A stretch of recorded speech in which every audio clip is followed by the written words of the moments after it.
Hello friends, good morning. I think you like my last PPT presentation, which is uh, theory chapter of new trends in corporate accounting. Friends, first of all, like the PPT and subscribe it. Click these two buttons. Friends, welcome to you in our college, Bhavarji Smarak Mahavidyalaya, Faculty of Commerce. I am Dr. Sikandar Dhemre. Today, we discuss a numerical chapter, that is issue and forfeiture of shares. Very interesting chapter. Issue, forfeiture, and reissue of shares. Friends, this chapter is totally numerical. Means here we must solve some problems on the issue of shares. First of all, we know the meaning of issue of shares. What is the meaning of issue of shares? The procedure of raising the necessary capital of a limited company through issue of shares is termed as issue of shares. आप जानते हैं कि अगर कोई company अपना business start करती है तो उसे कैपिटल की आवश्यकता होती है, और ये कैपिटल कैसे आता है, कहाँ से आता है, कहाँ से रेज होता है. So many parts of raising of issue of issue of or capital funding. The part of एक उसमें से एक भाग ऐसा है कि जो शेयर्स है वो इशू करने से कंपनी को कैपिटल मिलता है. So the meaning of issue of shares is the procedure of raising the necessary capital of limited company through issue of shares is termed as issue of shares. Company में भी अलग type के companies हैं, types of companies है.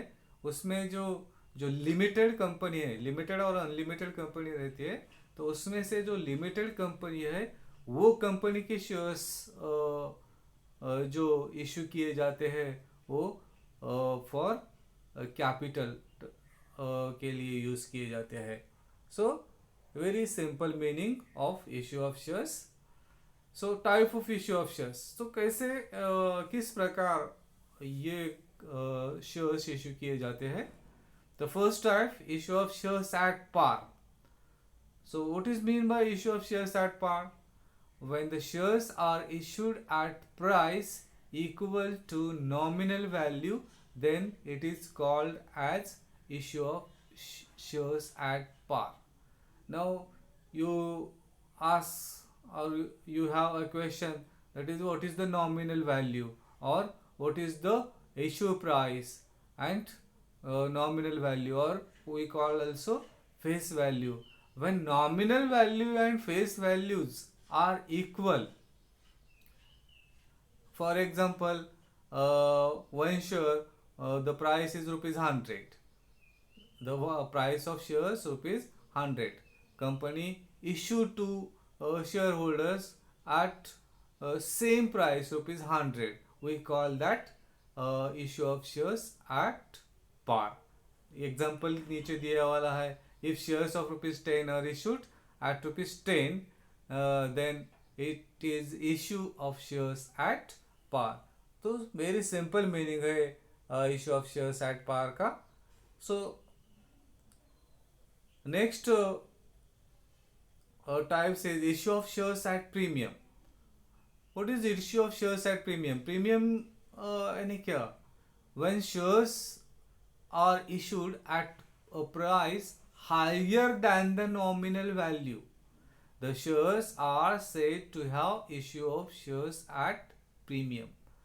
Higher than the nominal value, The issue price is, for example, 10, and uh, the face value of per share is rupees 10, and issue price is rupees 12. Means 10 rupees shares 12 rupees में issue किया जाता है. Means above rupees 2 extra amount taken from each shareholders. That 2 rupees is called as premium. 2 rupees is called as premium, and 10 rupees is a face value or nominal value of shares. अगर ऐसे वो face value से ज़्यादा कीमत से, price से अगर shares issue किए जाते हैं तो उसे issue of shares at premium ऐसा कहा जाता है. I think you understand better issue of shares at premium. Then third method, that is issue of shares at discount.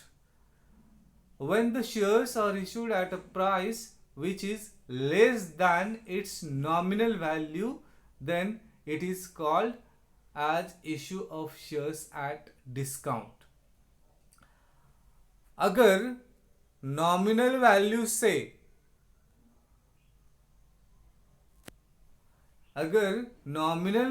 से ही कम प्राइस को शेयर्स इश्यू किया जाता है तो उसको issue of shares at discount ऐसा कहते हैं.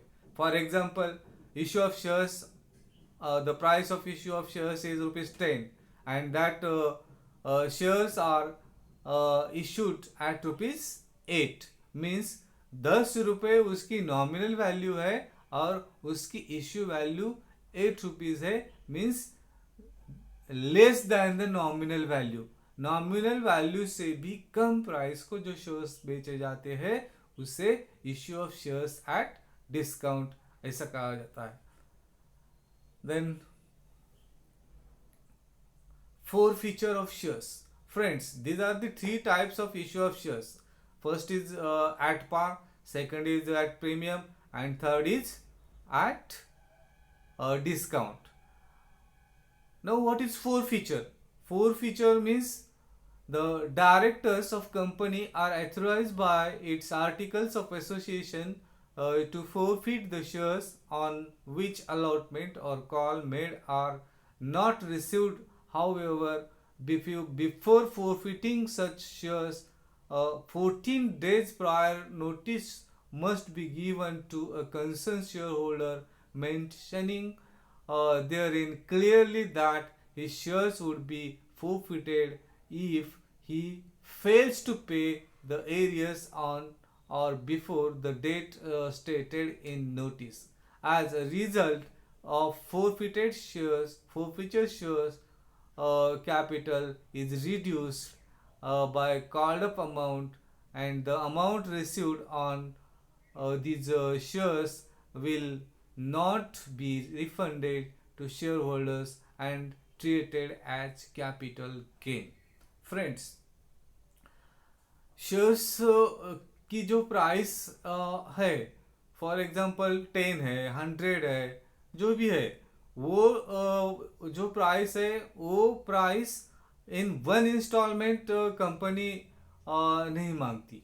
तो उसके इंस्टॉलमेंट्स किए जाते हैं. जैसे कि कुछ प्राइस एप्लीकेशन पर, कुछ प्राइस अलॉटमेंट पर, कुछ प्राइस कॉल पर ऐसी मांगी जाती है. अगर कोई शेयर होल्डर जो जिसको शेयर दिए जाते हैं, वो शेयर होल्डर अगर उस शेयर की अलॉटमेंट और कॉल मनी पे नहीं करता और उसको नोटिस दी जाती है कि अगर आप वो प्राइस पे नहीं करोगे तो आपके शेयर फोरफिटेड किए जाते हैं. तो 14 डेज की उसको नोटिस दी जाती है. अगर वो नोटिस देने के बाद भी वो शेयर होल्डर अमाउंट पे नहीं करता, रिमेनिंग अमाउंट पे नहीं करता, तो उसके शेयर फोरफिटेड किए जाते हैं. So what effect forfeited share करने के बाद उसका इफेक्ट क्या हो जाता है फिर? तो उसका इफेक्ट ये होता है कि जो कैपिटल की अमाउंट है वो कैपिटल के अमाउंट जितने भी शेयर फोरफिटेड किए गए हैं उसमें से डिडक्ट की जाती है। अगर उस शेयर होल्डर ने कुछ अमाउंट कंपनी को पे की गई है तो वो अमाउंट भी फोरफिटेड की जाती है, उसको रिटर्न की नहीं जाती, रिफंड की नहीं जाती। तो वो अमाउंट जो रिफंड की नहीं जाती वो अमाउंट कंपनी का गेन होता है और वो gain treated as capital reserve, वो कैपिटल गेन कहलाता है। सो इस तरह फोरफिटेड शेयर्स किए जाते हैं। Then reissue of equity shares, company shares issue करती है क्योंकि उसको कैपिटल की आवश्यकता है, you want capital for running the business. Then जब शेयर फोरफिटेड किए जाते हैं तो वो जो कैपिटल की कमतरता है वो कमतरता कंपनी को ना हो, इसीलिए फोरफिटेड किए हुए शेयर्स और फिर एक बार री इशू, फिर एक बार इशू किए जाते हैं, उसको कहते हैं री इशू ऑफ इक्विटी शेयर्स। री issue of equity shares means the director may reissue the shares which are forfeited, then may reissue the shares at a discount. However, the discount offered should not be more than the actual amount already received on these shares, and that discount must be made good from the forfeited amount, that is the amount already received from the previous member. अगर previous member ने जो भी amount दी गई है वो amount से कम discount नहीं दी जाती। सो दिस री issue of shares is very simple meaning for raising of capital.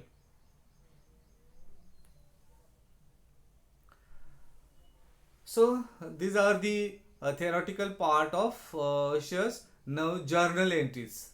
We draft some journal entries. First of all, company issue a prospectus. Company prospectus issue करती है। जैसे कि आप कॉलेज में एडमिशन लेते हो तो कॉलेज आपको एक prospectus देता है। वो prospectus में कॉलेज की सब इंफॉर्मेशन दी जाती है कि कॉलेज के रूल्स क्या है, रेगुलेशन क्या है, लेक्चर्स कौन है, क्वालिफाइड है, वो सब इंफॉर्मेशन, कॉलेज का टाइमिंग क्या है, ऑल अदर फैसिलिटीज़ क्या है, ये जो सब इंफॉर्मेशन कॉलेज प्रॉस्पेक्टस में दी जाती है। तो आप वो प्रॉस्पेक्टस देख के कॉलेज में एडमिशन लेते हैं। एडमिशन के साथ कुछ अमाउंट पे करते हो जिससे आप एडमिशन फीस कहते हो। वैसे ही सेम प्रोसेस अगर कोई कंपनी अपने शेयर्स इशू करती है तो वो कंपनी एक अपना प्रोस्पेक्टस इशू करती है और वो प्रोस्पेक्टस के साथ कंपनी एक एप्लीकेशन फॉर्म देती है। वो फॉर्म फिलअप करके उस एप्लीकेशन फॉर्म के साथ एक जो भी एप्लीकेशन मनी हो वो एप्लीकेशन मनी पे की जाती है शेयर होल्डर द्वारा और फिर उसकी एक जर्नलाइज एंट्री की जाती है। So first entry the amount received on application, the entry is bank account debit to share application account being application money received. Very simple entry. Bank account debit हुआ क्योंकि कंपनी के पास पैसे आते हैं और कंपनी के पास पैसे आते हैं कैसे आते हैं, अभी तो जो भी ट्रांजेक्शन होते हैं तो वो बैंक थ्रू ट्रांजेक्शन होते हैं। मीन्स एवरी शेयर होल्डर पे the amount in bank. So company देखती है कि कंपनी के बैंक अकाउंट में कितने पैसे आते हैं, किस हेड के, एप्लीकेशन हेड के। जो शेयर कंपनी ने इशू किए हैं वो शेयर्स एप्लीकेशन के पैसे कितने आए हैं। So bank account will be debited to share application account to share why के कहाँ से आए हैं पैसे? From share application. So share application will be credited. So to share application account. Second entry, application money transfer. This money, application money अगर receive होती है तो वो मनी ट्रांसफर की सेकंड एंट्री की जाती है. Entry, what is entry? Share application account debit to share capital account. अगर ये अमाउंट जितनी भी ऊपर अमाउंट आई हुई है बैंक अकाउंट डेबिट की, वो अमाउंट ली जाती है share application account debit to share capital account. Very simple entry. ये अमाउंट शेयर कैपिटल को ट्रांसफर की जाती है, बीइंग एप्लीकेशन मनी ट्रांसफर्ड और to share capital account.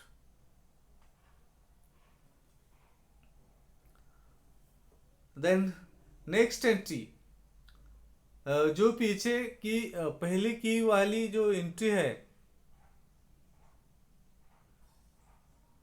Application money transfer share application account debit to share capital account, इसके और में एक एंट्री है, ये करना है, नहीं तो दूसरी एंट्री करना है. दूसरी कौन सी entry? When excess application received and rejected application. Excess application received means if company issued 5,000 shares, company ने 5,000 शेयर इश्यू किए हुए हैं, and application are received more than issue of 5,000. समझो कंपनी ने 5,000 शेयर इश्यू किए हैं और एप्लीकेशन आए हैं 7,000. तो इस time, in this situation means company 7,000 applicants को तो 5,000 शेयर्स दे नहीं सकती, क्योंकि 7,000 एप्लीकेंट्स के लिए 7,000 शेयर्स होना चाहिए. यहाँ से शेयर्स तो 5,000 है. सो क्या करे? उसमें से कंपनी कुछ एप्लीकेशन रिजेक्ट करती है. क्यों रिजेक्ट करती है? अगर कोई लेट एप्लीकेशन मनी पे करता है, समझो closing date and starting date दी हुई है, अगर क्लोजिंग डेट के बाद कुछ एप्लीकेंट्स अमाउंट बैंक में जमा करते हैं, तो ऐसे जो एप्लीकेंट्स है तो उसकी एप्लीकेशन मनी उसके एप्लीकेशन कैंसिल किए जाते हैं, मीन्स रिजेक्ट किए जाते हैं, और उसको उसकी अमाउंट रिफंड की जाती है. अगर समझो 500 एप्लीकेशन रिजेक्ट किए हैं, तो मैंने कहा कि 7,000 शेयर्स है, 7,000 एप्लीकेशन है, 5,000 शेयर्स है. अगर उसमें से 500 एप्लीकेशन रिजेक्ट किए तो भी बचते हैं 6,500. तो 6,500 ये तो वैलिड एप्लीकेशन है, इसमें से कुछ भी रिजेक्ट कर नहीं सकते. तो 6,500 एप्लीकेंट्स को 5,000 शेयर्स कैसे दिए जाए?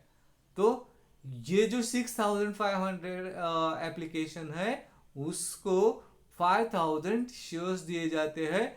5,000 रिमेन जो रहते हैं एप्लीकेशन 5,000 और 6,500, इसमें से जो डिफरेंस है 1,500, वो 1,500 are excess application, and that excess application but valid application, this valid application money is transferred to allotment. Here share entry is share application account debit to share capital account to share allotment account to bank account.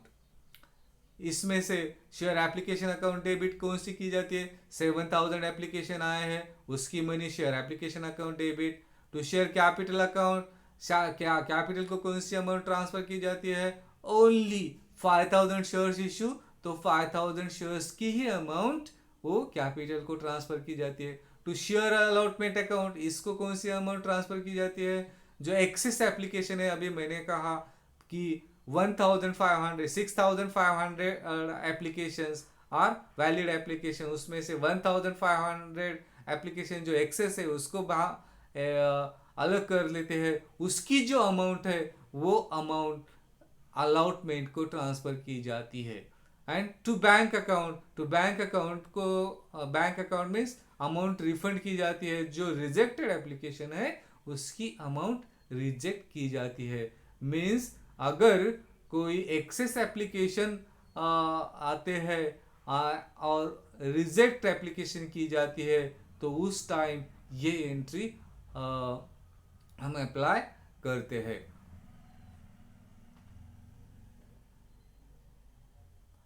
Then और एक है one excess application received and rejected application, share application account debit to share capital account to bank account.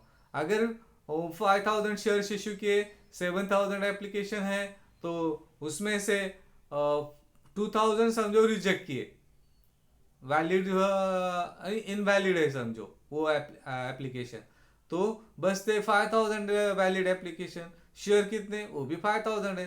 तो ऐसा अगर problem है तो उस time ये एंट्री अप्लाई करनी है, share application account debit to share capital account to bank account. Share application, application में जितनी अमाउंट रिसीव हुई है वो मीन्स 7000 एप्लीकेशन की amount, to share capital 5000 issue share के वो अमाउंट यहाँ ट्रांसफर करनी है, टू बैंक अकाउंट 2000 जो एक्सेस एप्लीकेशन है एंड जो रिजेक्टेड किए हैं उसकी amount to bank account. Friends, of this 3 entries, ये जो 3 एंट्रीज जो एप्लीकेशन की बताई है उसमें से only 1 entries you can choose. वो entry depend on the problem given to you. Problem आपको जैसे दिया जाता है उस प्रकार से वो 3 एंट्री में से एक एंट्री आप चूज करते हैं और एप्लीकेशन मनी ट्रांसफर की एंट्री ड्राफ्ट कर सकते हैं। ये हो गया एप्लीकेशन के 2 entry. Then next process allotment, due on allotment.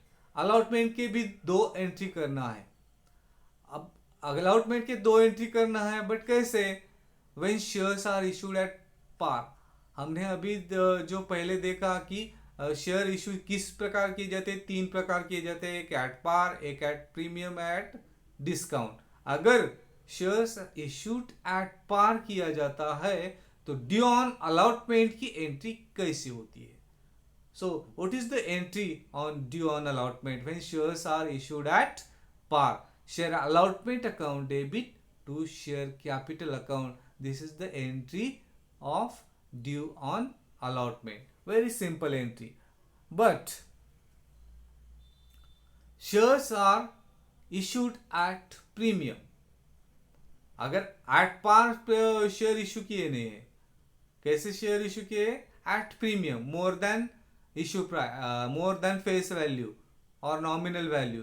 अगर ऐसे शेयर इशू किए हैं तो उस प्रकार के शेयर्स की एंट्री ऑन अलॉटमेंट में कैसी होती है? Share allotment account debit to share capital account to share premium account. Allotment account debit, जितनी भी अलॉटमेंट की अमाउंट डिमांड की है, कॉल की है, वो amount to share capital account, उसमें से प्रीमियम की अमाउंट अलग की जाती है और कैपिटल की अमाउंट अलग की जाती है। जो कैपिटल की अमाउंट है वो to share capital account and जो प्रीमियम की अमाउंट है वो to share premium account. So this entry apply when shares issued at premium. Third types I say to you, when shares are issued at discount. Share allotment account debit, discount on issue of shares account debit to share capital account being due on allotment. Share allotment अगर nominal price से भी कम price को share issue किए जाते हैं तो उसे हम shares issued at discount. And अगर ऐसा प्रॉब्लम है तो अलॉटमेंट की एंट्री ये अप्लाई करनी चाहिए। Share allotment account debit, discount on issue of shares account debit, जितनी भी डिस्काउंट दी जाती है, फॉर एग्जांपल हमने पहले स्लाइड पे जो एग्जांपल डिस्काउंट का लिया था, 10 rupees per share and 8 rupees issue price. Nominal value 10 rupees and issue value 8 rupees. इसमें से डिस्काउंट कितना है? 2 रुपये डिस्काउंट है. वो जो 2 रुपये डिस्काउंट की अमाउंट है, वो 2 रुपये डिस्काउंट की अमाउंट या अलॉटमेंट की अमाउंट से अलग करके वो डिस्काउंट अकाउंट को ट्रांसफर की जाती है. So share allotment account debit, discount on shares account debit to share capital account capital को टोटल अमाउंट ट्रांसफर की जाती है. Then allotment money received. Allotment के दो एंट्रीज होती है, एक ड्यू की और दूसरी रिसीव की. जैसे कि एप्लीकेशन के दो एंट्रीज, एक एप्लीकेशन मनी रिसीव्ड और एप्लीकेशन मनी ट्रांसफर, वैसे ही अलॉटमेंट के दो एंट्री, एक allotment due and second allotment money received. The entry is bank account debit to share allotment account being allotment money received. जितना भी अमाउंट अलॉटमेंट पे receive होता है वो अमाउंट यहाँ लेने का है एंट्री में. अलॉटमेंट के दो एंट्री एंड हो गए. Then fifth entry due on call.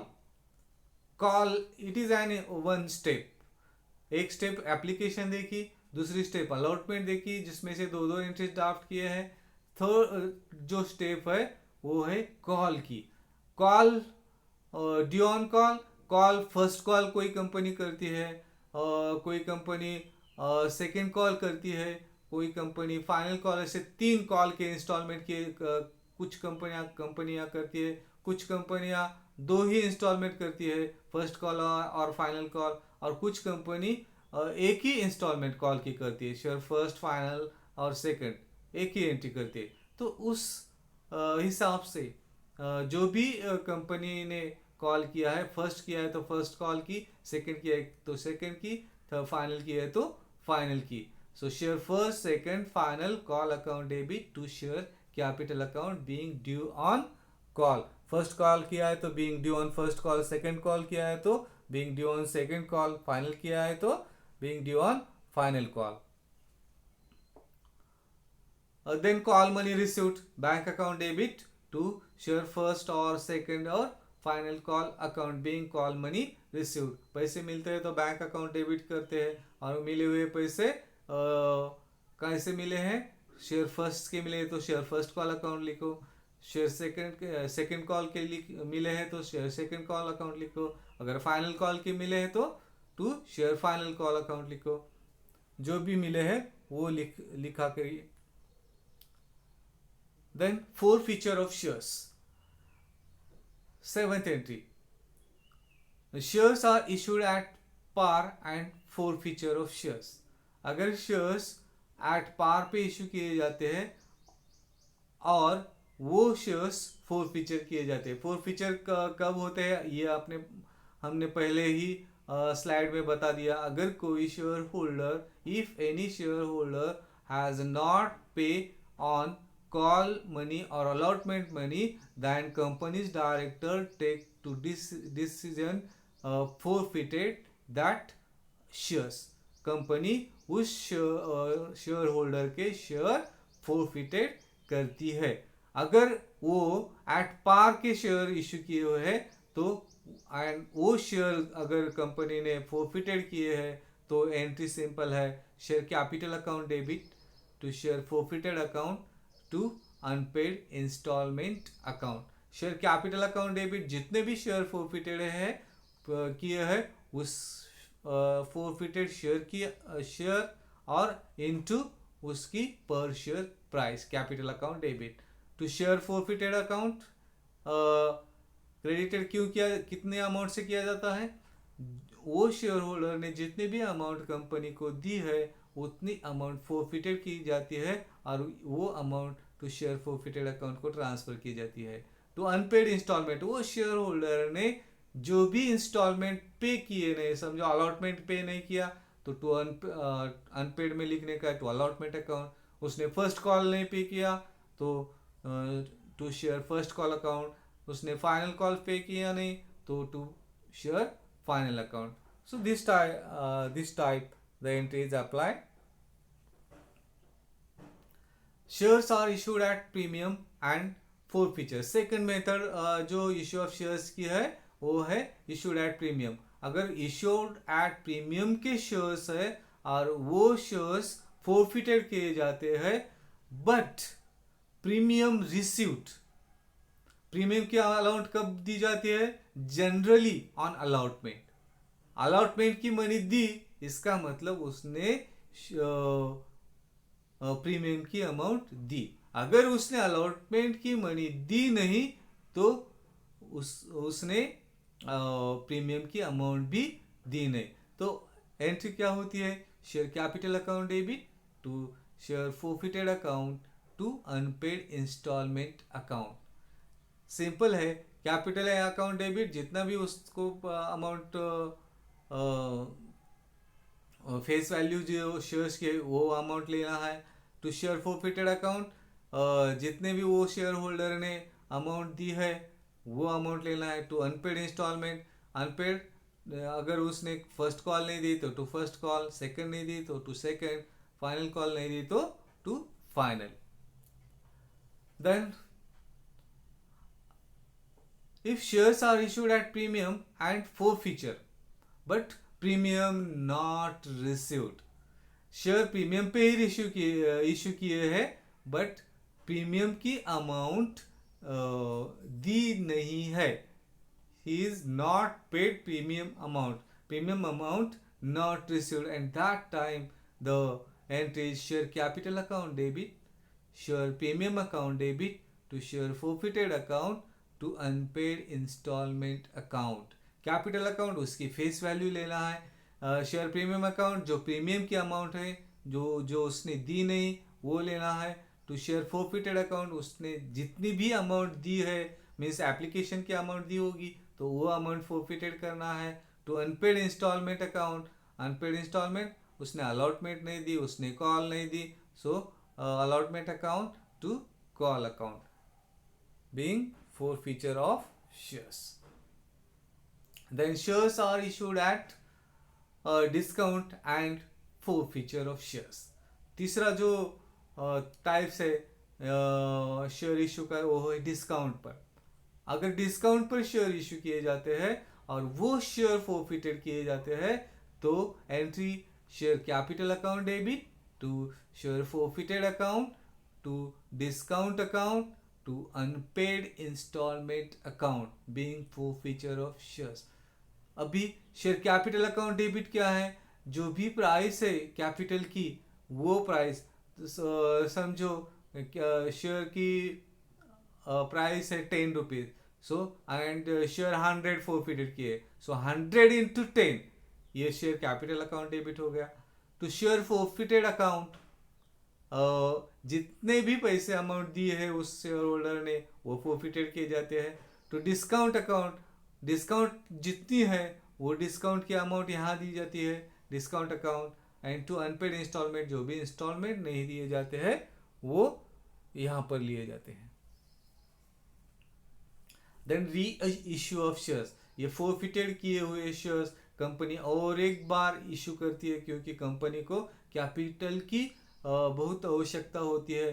तो इसीलिए reissue of that shares and the entry is when shares are issued at par and reissued at par. देखो कंपनी ने share at par पे issue किए हैं और वही shares री इशू भी एट पार पे होते हैं. तो सिंपल एंट्री है bank account debit to share capital account. इसमें एप्लीकेशन, अलॉटमेंट, कॉल ऐसी कुछ एंट्री नहीं की जाती है. इन वन इंस्टॉलमेंट, एक ही इंस्टॉलमेंट में वो शेयर्स की प्राइस ली जाती है. Bank account debit to share capital account being reissue of shares. इसको और एक एंट्री है when shares are issued at par and reissue at premium. Company ने शेयर इशू एट पार किए हैं मगर री इशू प्रीमियम पे किए हैं. तो इस टाइम एंट्री होती है bank account debit to share capital account to share premium account being reissue of share. Simple entry है जो आपको पता है, पहले अपन इसका एक्सप्लेनेशन किया है. Then when shares are issued at par and reissue at par, ये अपन हमने देखा है.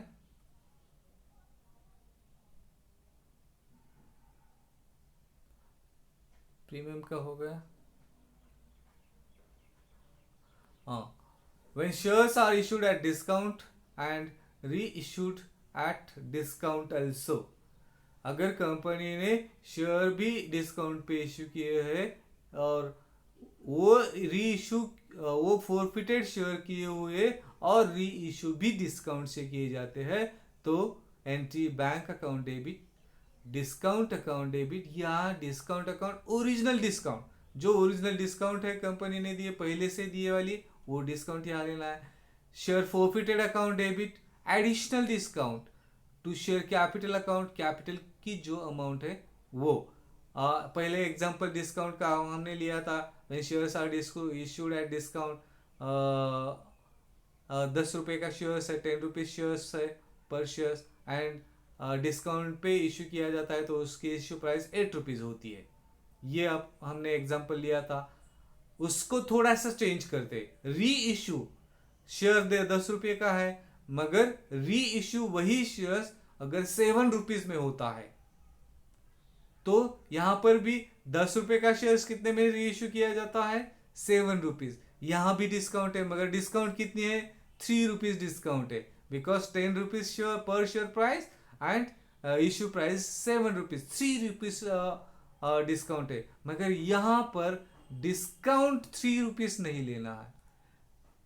पहले शेयर होल्डर्स को डिस्काउंट कितनी दी गई है, 2 रुपीज दी गई है. सो पहले डिस्काउंट अकाउंट डेबिट, यहां पर डिस्काउंट ओरिजिनल डिस्काउंट कितना लेना है, 2 रुपीज लेना है. अभी एक्सेस डिस्काउंट की कितनी दी है, 7 रुपीज को इश्यू किया जाता है, मीन्स एक्सेस डिस्काउंट ये री इश्यू वाले शेयर्स को दिया जाता है 1 रुपीज.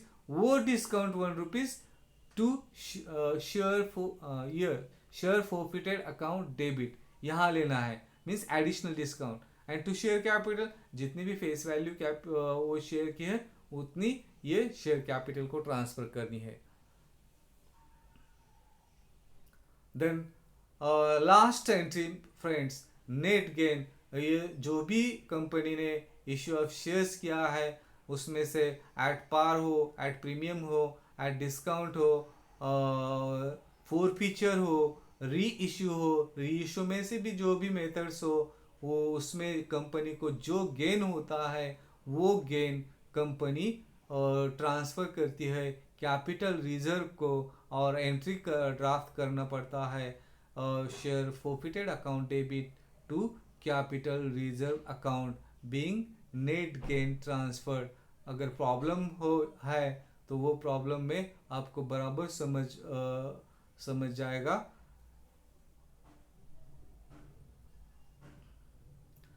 सो फ्रेंड्स, जल्दी हम कुछ पहले सिंपल डिस्काउंट के, फिर प्रीमियम के, फिर एट पार के स्टेप बाय स्टेप प्रॉब्लम लेंगे. जल्दी ही मिलेंगे. तब तक के लिए thank you. Stay home, stay free. If any problem of this theoretical part, वैसे तो मैंने थेरोटिकली समझा है इसमें स्लाइड्स के माध्यम से, फिर भी आपको कुछ समझ नहीं आता तो call me on my email given on slide, sukeshdemre@gmail.com, and my mobile number. Anytime contact me 9881480582. So again, thank you. Stay home, stay safe, and digitally connect with us. Like करना मत भूलिए और सब्सक्राइब करना मत भूलिए. Okay, again thanks. Best luck.